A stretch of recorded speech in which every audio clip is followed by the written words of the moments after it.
only on the Nintendo Entertainment System. Now you're playing with power. Hey folks, Crazy Climber 80 here again.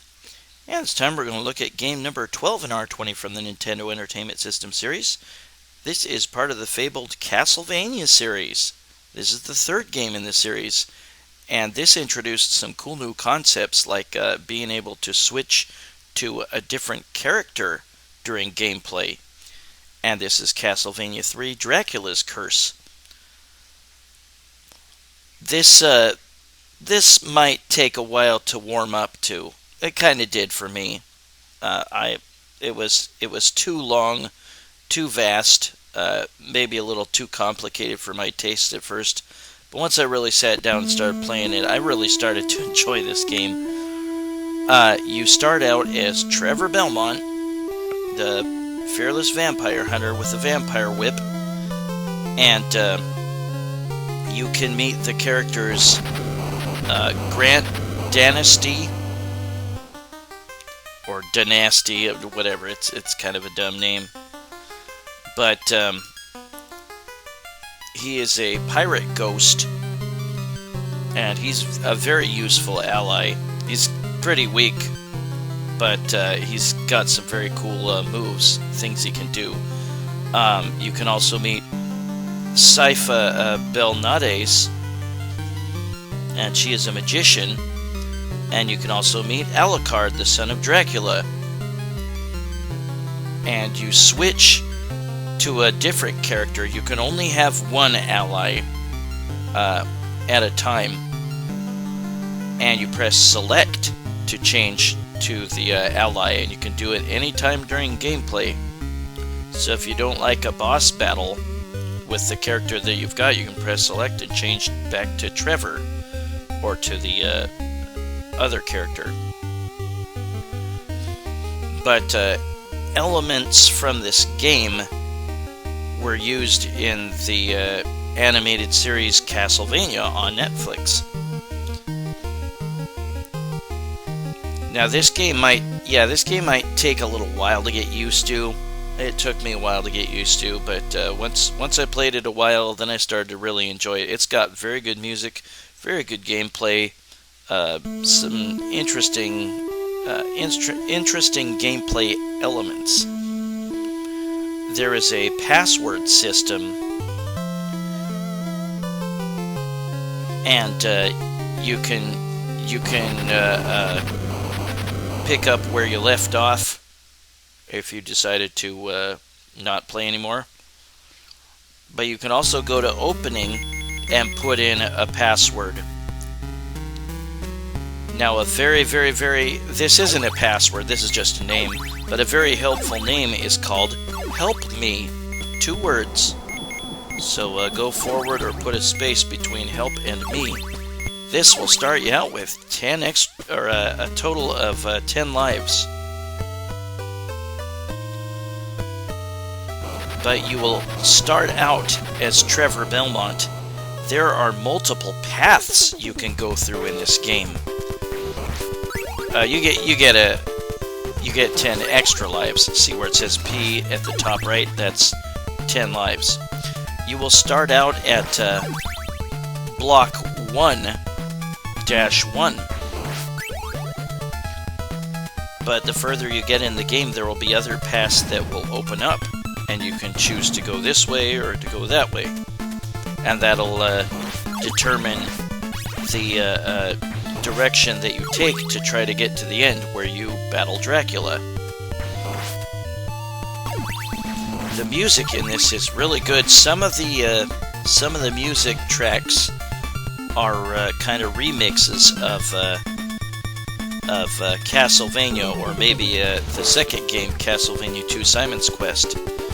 And there will be stages where the action scrolls upward as you move upward, or it may scroll downward, or of course scroll left or right.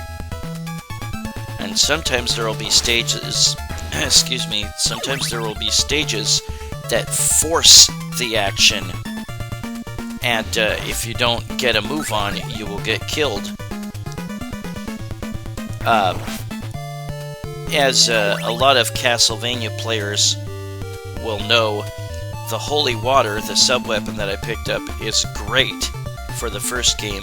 It's great in this game too. Very, very useful. So if you can get it and hold on, do so. The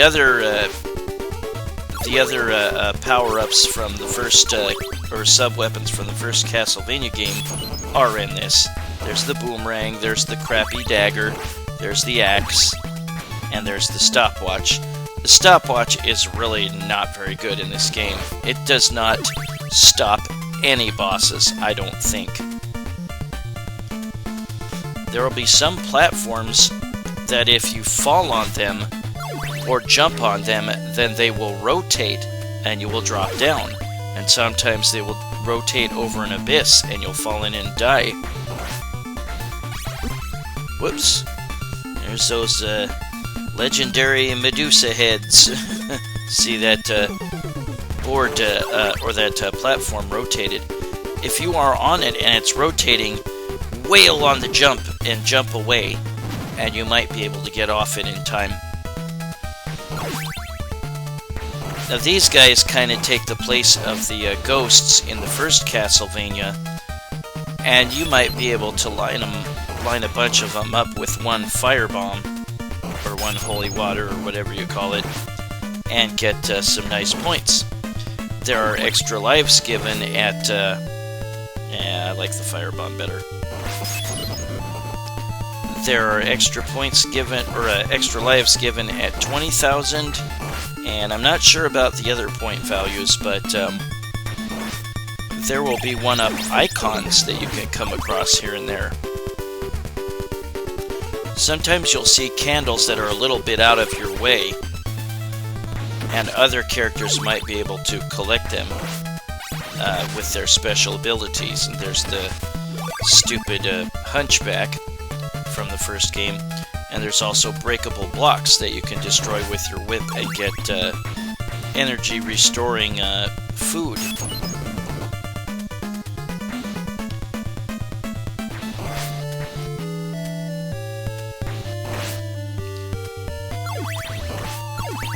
My favorite character that you can switch to, might be a tie between Grant and Sypha. They're both pretty cool.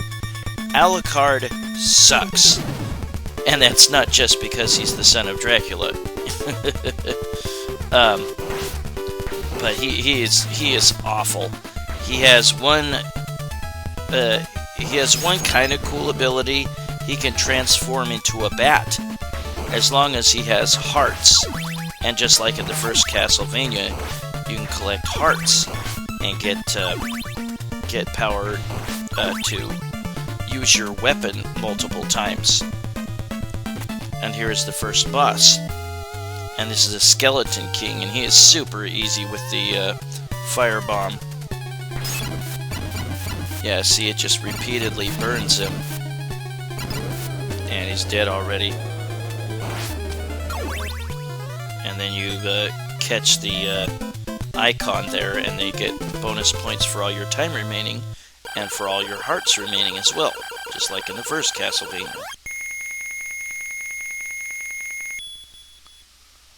And you get all your energy restored if you were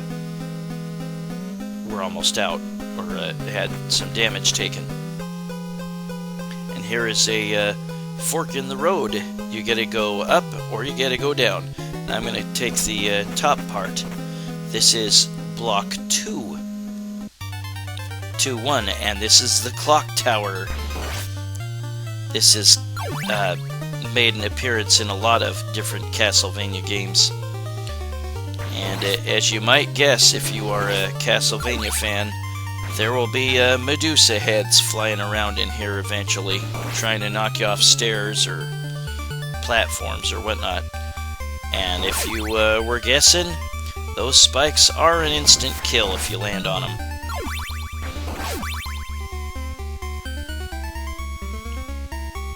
But at the end of, or towards the end of block 2, we can meet Grant Danasty, Now they spell it like it's Danasty, which is really dumb, but it might be.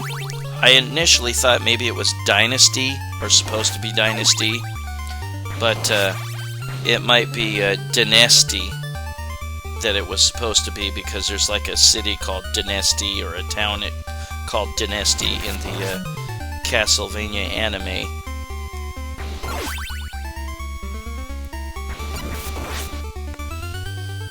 But yeah, the music is really well done in this. I initially thought this game was too hard and too long, and it is really quite long because there's so many different paths you can take. There's like a total of, I think, 14 different stages, and you don't have to play all of them. Like I said, you'll be able to choose different paths later in the game, and you can skip certain paths. And there's the pendulum that you gotta hop on and jump across. And the pendulum has made an appearance in numerous Castlevania games.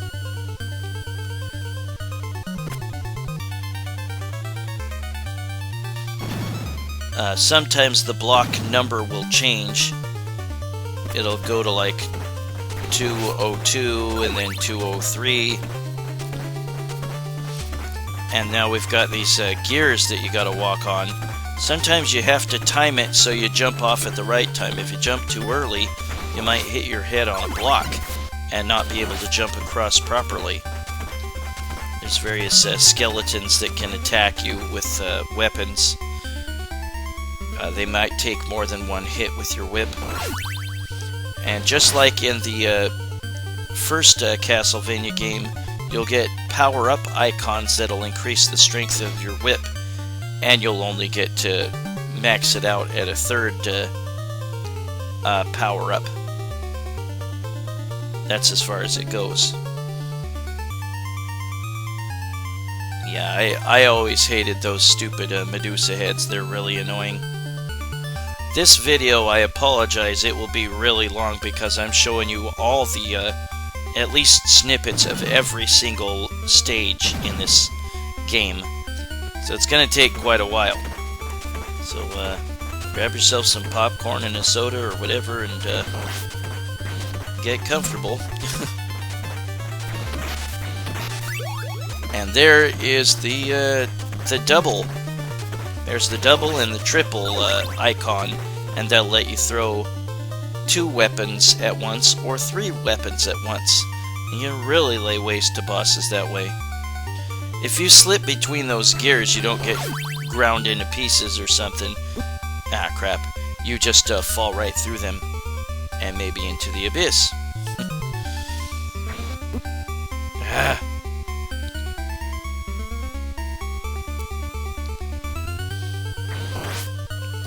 Yeah, Medusa heads have always been the bane of many a Castlevania player. Oops. It's hard to get the timing right on the gear sometimes if you need to jump up to a platform. Oh, that was dumb. I should have just kept going. Oh well. Maybe there's a turkey around here. Ta-da! Or maybe it's supposed to be a leg of chicken or whatever, I don't know. But it restores, I think, half your energy, or half of a full life bar. And here is Grant, and he's actually a bad guy at first, and he can throw daggers. Yeah, with the with the firebomb, he's super easy to beat. And after you've beaten him, he'll arise and he can become your partner.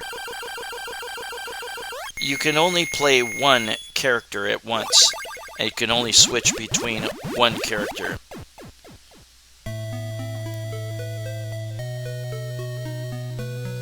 My name is Grant. I dreamed I was turned into a ghost. Please take me with you. My family was killed by Dracula. What will you do? Take him with you? Leave him behind? You don't have to be partners with any of these characters. You could leave them behind. You could just play the whole game as Trevor Belmont. But no, I kind of like Grant. He is weak, and he's weak offensively and defensively. Now we have to leave the clock tower the way we came. No, that it's starting to crumble, or it's making a crumbling sound. We have to leave the way we came and go back to the start.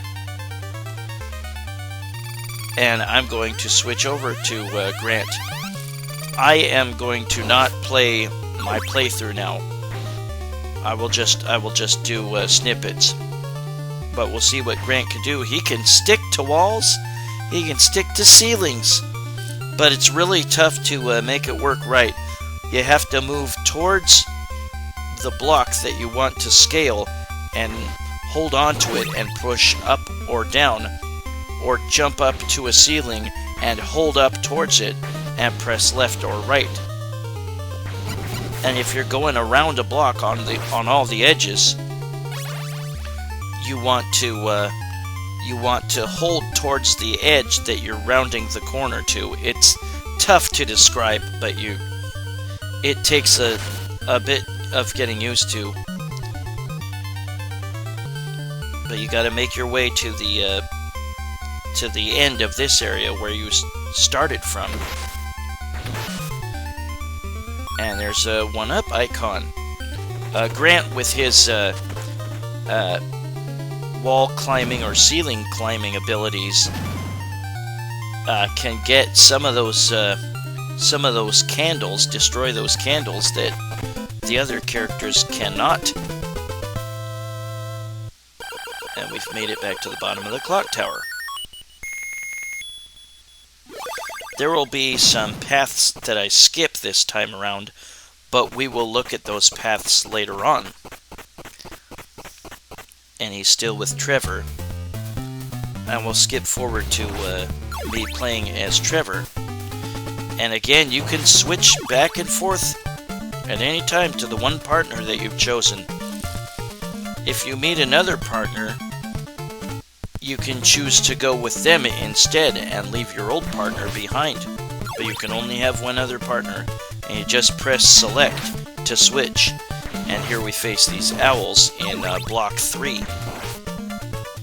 And there's the boomerang from Castlevania, the first game. I still like the firebomb best. Trevor is ideal in this area just because of his long whip, taking out those owls.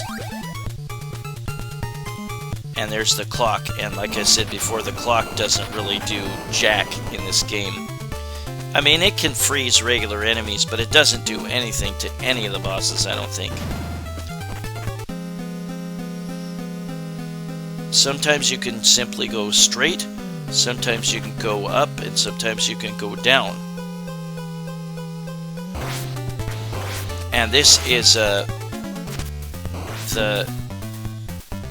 latter half of block 3, and we see these those jellyfish type things that we see in Castlevania Symphony of the Night later on.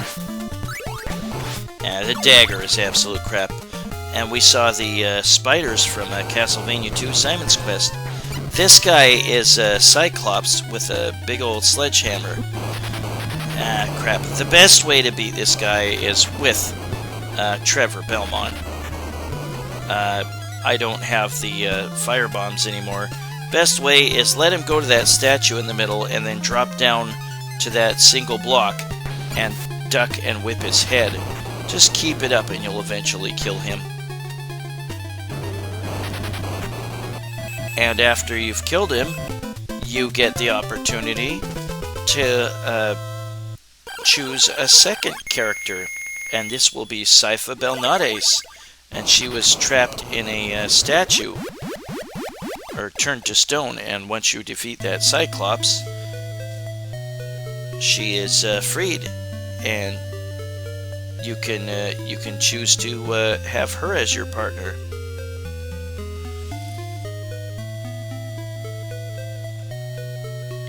And like I said before, you can refuse, and see what it looks like to refuse. It says leave him behind. It's not a him, it's a her. I think even the we'll go back and we'll choose her this time. Yeah. But Trevor and Sypha become husband and wife, I guess, in the Castlevania animated series. And they have a kid named Simon. And this is a look at Sypha. Sypha's not terrible. She's got a short little staff that she cannot upgrade in its length or anything, but she can collect spells. She can collect a fire spell, an ice spell, which can freeze enemies, not bosses. She can also collect the sub-weapons. And then there's also one that makes orbs fly around the screen. And we'll look at that a little bit later. There will be blocks that will erode under your feet at certain points in the game. And we're on block 440, and there will be these moving platforms, and sometimes you have to be patient and wait until they scroll down off the screen. Here's Medusa, and she is a piece of cake if you got Sypha. I should have ducked under her bow and arrow, but she gets wasted by her spells really easy. And a little later on this stage, this is a like a ghost ship type of stage. There'll be these seesaws that you need to navigate correctly to get across. And here's another boss coming up. Sometimes there'll be this like will-o-wisp type of thing that will, or spirit that goes into these coffins and makes a boss appear, and there's these mummies. But Sypha's spells can be pretty awesome. And once you beat one of the bosses, we're going to switch over to Trevor right here. Then the spirit will go into the other coffin, and you'll face this boss.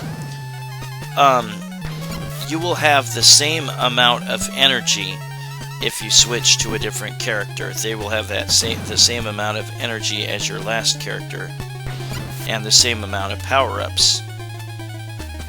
Sometimes that Cyclops will charge if you get too far away.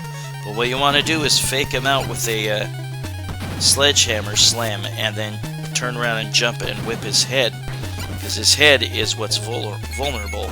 And we'll just scoot forward to me killing him. Ooh, I was running out of time.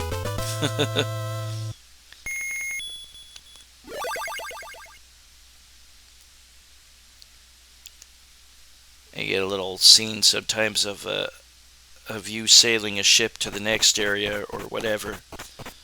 But yeah, all you have to do is press select to go to Sypha, or to whoever your partner is. And we're scooting forward to block 5.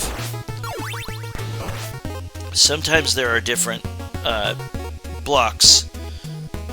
There could be like a 6A or 6-1, and those are two totally different stages. And here we've got a forced upwards screen, so you have to keep moving upwards. If you get dropped down at the bottom and the screen moves upwards, you're dead.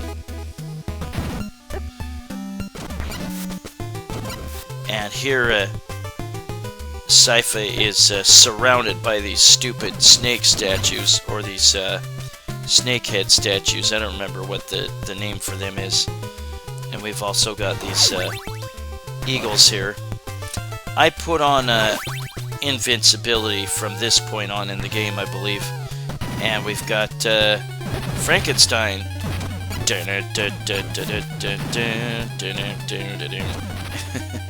One of my favorite instrumental tunes by the Edgar Winter Group.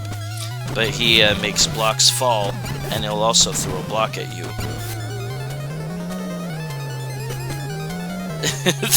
The sound a boss makes when it dies makes me laugh. And now we have these mermen that go through the falls and try to sneak up on you. There is Sypha's ice spell, and if you use it while you're in the water will be frozen. You can freeze enemies, and while they're frozen, you can smack them once with your wand, and they'll be dead. Or you can stand on them.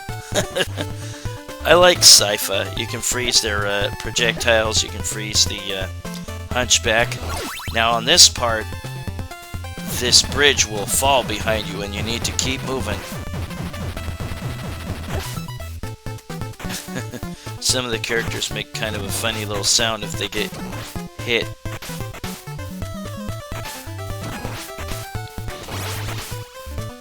And sometimes if you use a special weapon or a sub-weapon or a spell on the enemies, they might give you a double or triple icon.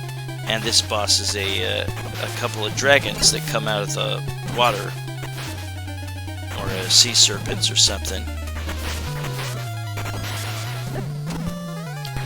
And once you cause them enough damage, then you've beaten them and you go to the next area. If you're gonna use a spell, you need to time it right so that you hit their heads.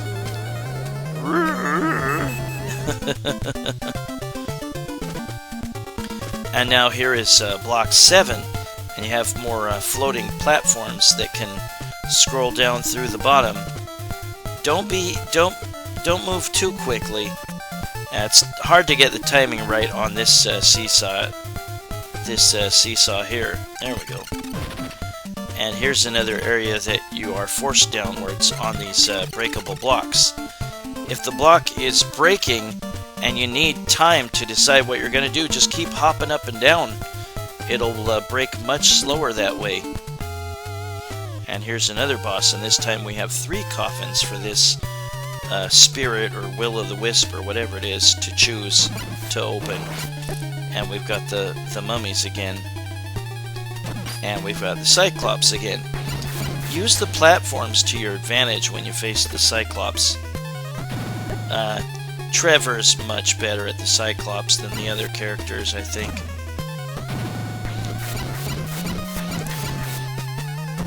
If you play as Grant Danasty,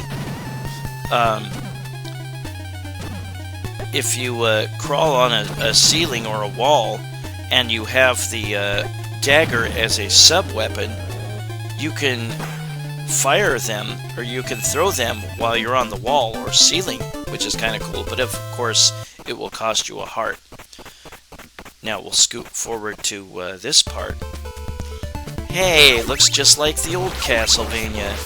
Kinda cool, isn't it? Bit of a musical remix for the theme.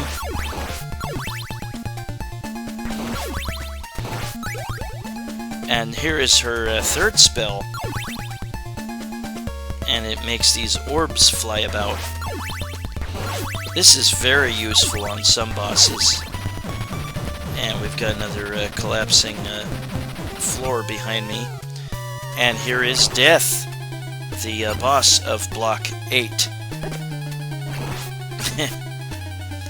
And yeah, those orbs are very useful. And again, he's throwing his sickles around.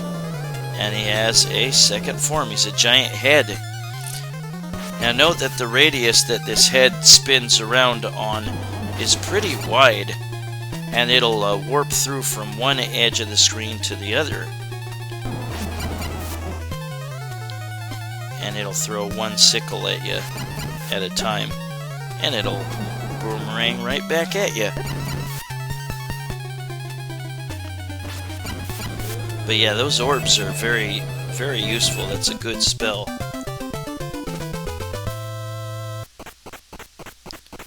And we're getting ever closer to Dracula. Here is Block 9. I think this is the second to last stage, and there's those eagles dropping those hunchbacks like in the first Castlevania.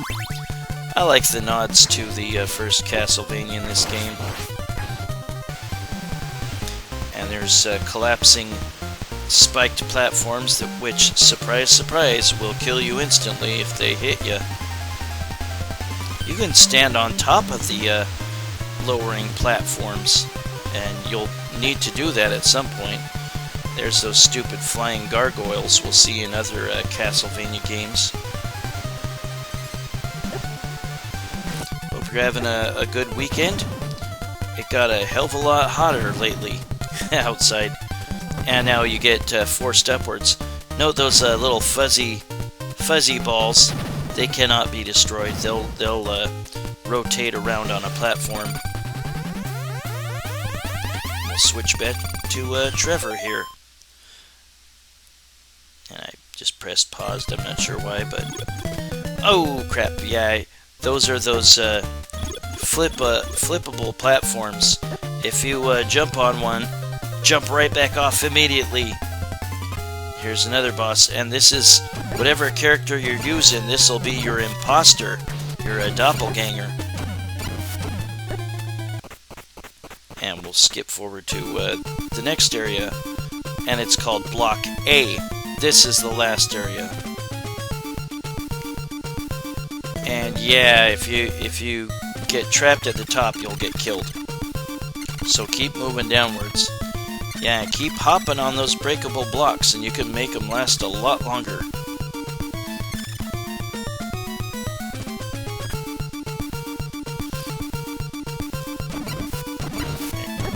I've always hated those snake columns, or whatever you want to call them. But using her ice spell is real useful on them.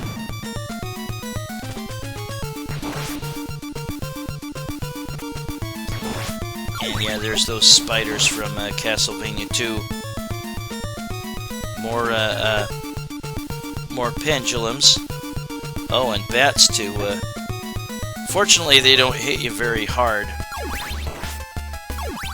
Not hard enough often to knock you off of the pendulum. And this is the final battle coming up. There's Dracupoos. And he will make 2 columns of fire appear, and then he'll make one appear right under you where you're standing, so you'll want to move before he can do that. And you'll need to hit his head enough times. Yeah, her spells are pretty powerful, you know, compared to regular attacks. And then there's this weird group of heads, and you'll need to hit them enough and watch out for the blood that they drip. And they reveal a skull when you kill each one. Oops. What? She makes a little whoop sound whenever she gets hit. Whoops. And on his final form, you have to watch out. There's these floating platforms, and there will be 2 gaps at the bottom of the screen that you can fall in and die. And he shoots these lasers from his hands and his eyes. But ride those floating platforms around until you can get a crack at his head with a spell or whatever you can hit him with. And there he's dead. And that's the end of Dracula, and we're going to see the ending of Castlevania 3, Dracula's Curse. This was created by Konami in 1990. We'll see just one of the endings. Sorry, I guess I could have included the other 2 endings. But, yeah, they mistakenly called Sypha a guy at times in the game and in the instruction manual. And it's clearly a woman.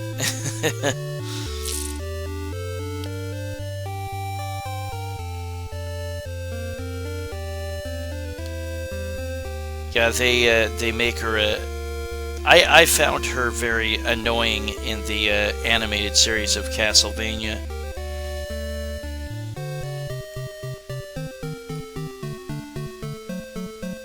She has an Irish brogue in the game, or in the anime.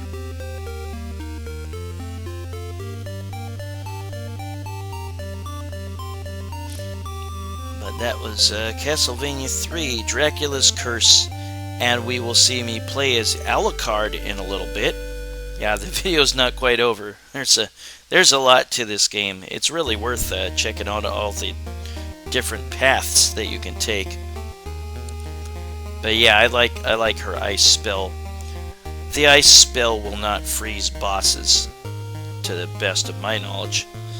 But the orb spell, I'm not sure what you call it, is very useful against bosses, especially death. And there is Grant Danasty, however you pronounce it. And Alucard his real name is Adrian Tepes, and his dad is Vlad Tepes, Dracula. Produced by Konami, Dracula 3 project team.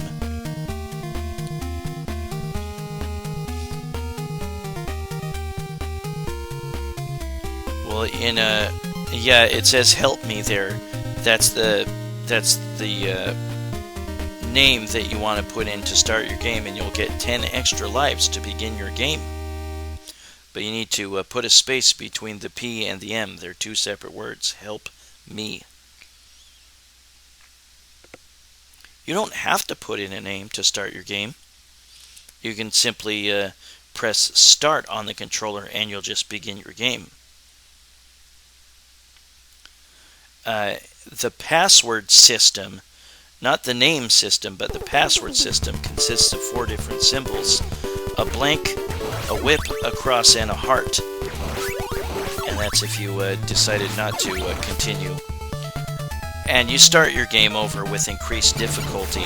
See, none of these enemies were at the very beginning the first time I played. Now we're going to look at some of the different paths that I did not play. This is block 401, and we have these jumping frogs popping out of the swamp here. And you can sink into the swamp and die. And there's my boomerang.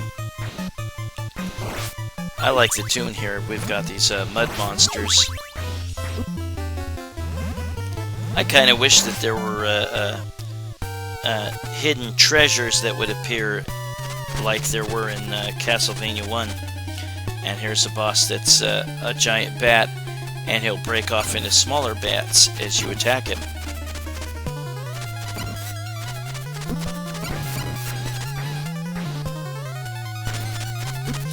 Yeah, like I said, this game takes a little bit of getting used to. You have to kind of stick with it a little bit. It's really long and difficult at times. But it's well worth doing so. And we've got those dripping eyeballs make me think of Zelda 2, The Adventure of Link. And that is a game that will be coming up somewhere on this series. And now we are introduced to the acid drips, and they destroy the blocks. You can get hurt by the acid, of course. But now I was able to make my way down there and get a double icon. It'd be these guys that are on fire. They'll leave little fiery trails.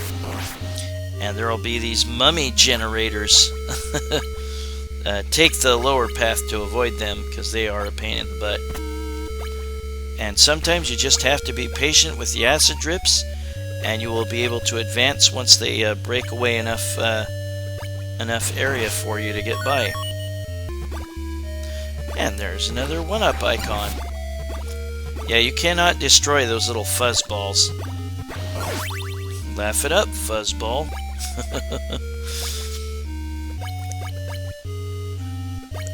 And we have to wait here for the path to be cleared by the acid drips. I can't quite get to the upper path, so I'll just let it take me, or I'll just take the lower path. Both those paths, those doors, lead to the same area. And now we have floating platforms and floating spikes you gotta watch out for. Like I think I was saying earlier, you can stand on top of the spike platform that lowers. And now we will face Alucard. I have to beat him.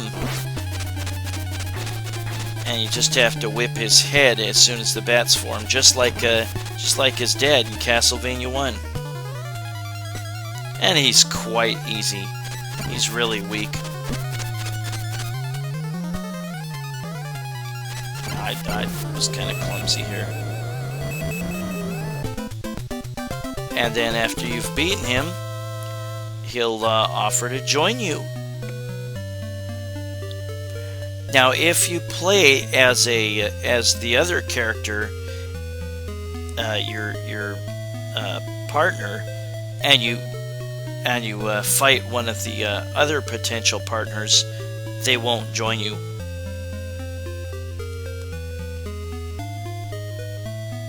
Yeah, Alucard is not good in this game. He is crap. He can change into a bat and fly around as long as he has hearts. Once he runs out of hearts, he'll change back to Alucard. And to do that, you just press down and jump, I think. And Alucard gets power-ups to make his attack stronger, and he can shoot 1, 2, or 3 fireballs. And here he changed into a bat. But once your hearts run out, then you're back to Alucard. And the bat cannot attack.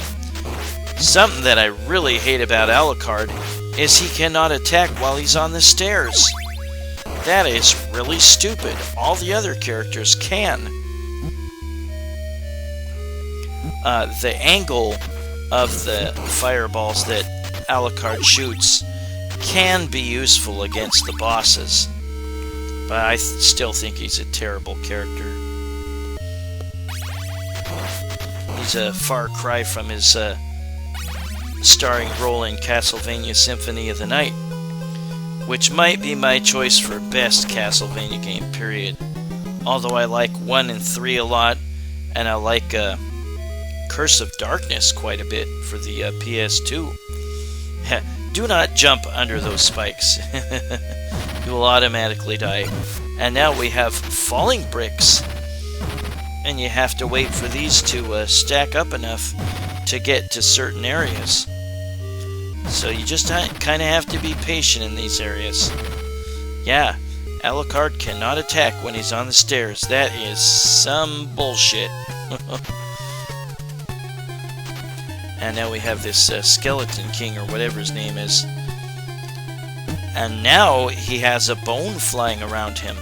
The longer you fight him, the more bones will start to fly around. See, now we got 2. And 3. You can eventually destroy those bones, but more will appear. And now we're moving on to this next area. And this is block 6.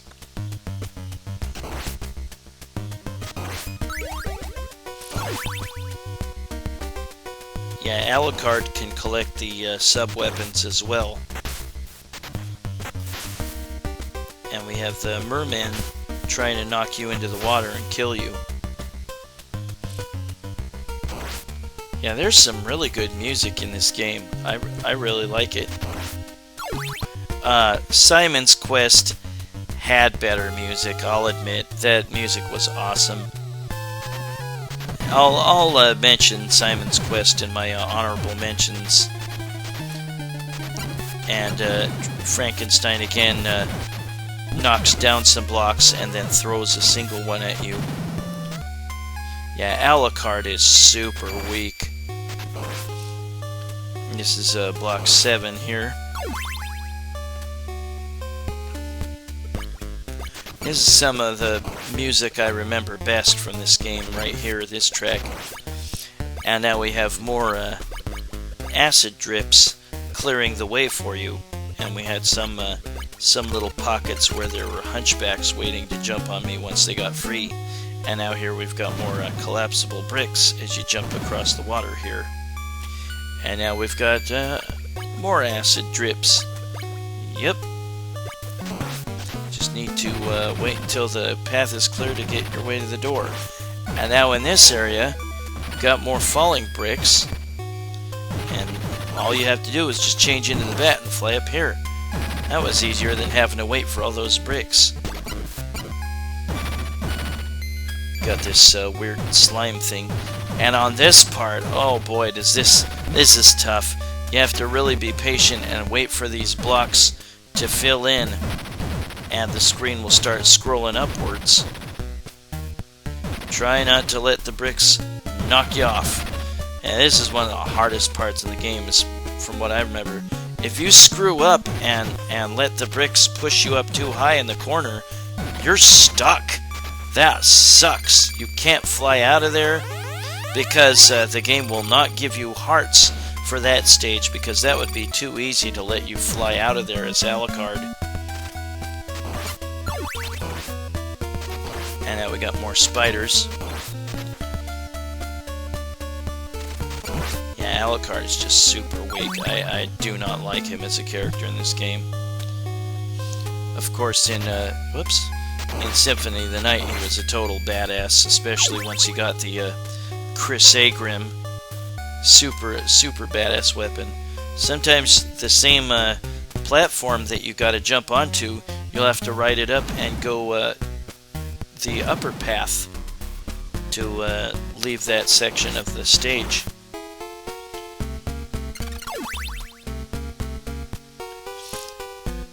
But yeah, remember to just jump.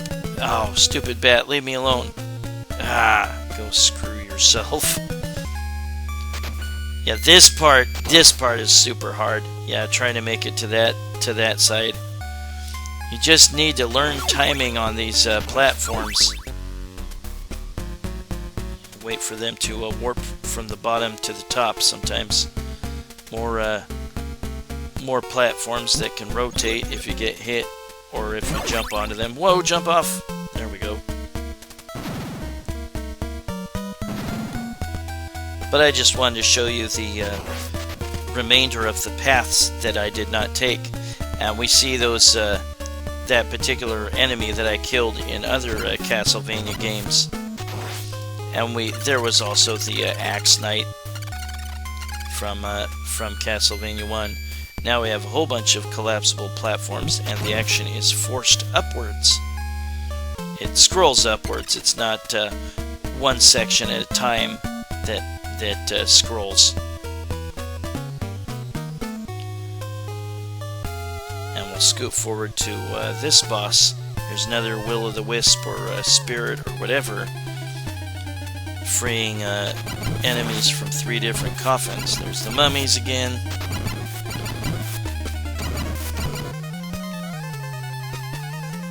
Got invincibility, so screw you.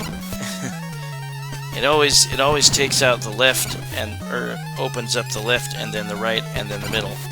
And we saw the Cyclops again with the sledgehammer. And then there's this winged demon. Yeah, Sypha and Grant and Trevor are so much better than Alucard. And there's the Castlevania tribute again.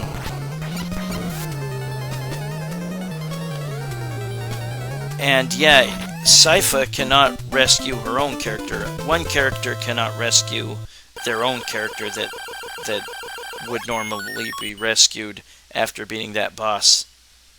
See, she would have normally emerged from that statue, but nope. Not if you're playing as Sypha.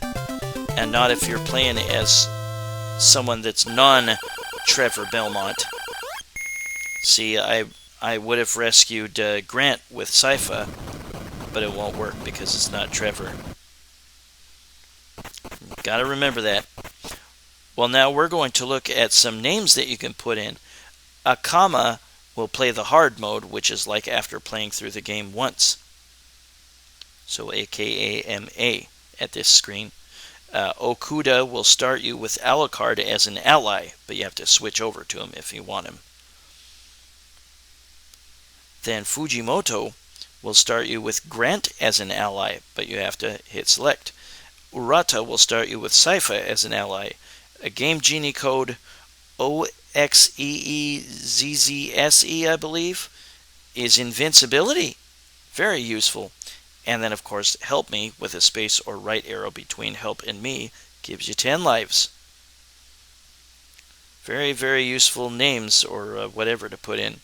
But that was Castlevania 3 Dracula's Curse, game number 12 in our 20 from the Nintendo Entertainment System series. Well, I thank you for watching Castlevania 3 Dracula's Curse by Konami in 1990. And pretty soon we're going to look at game number 11 in our 20 from the Nintendo Entertainment System series. Have a great weekend, everybody. I'll see you later. Bye-bye.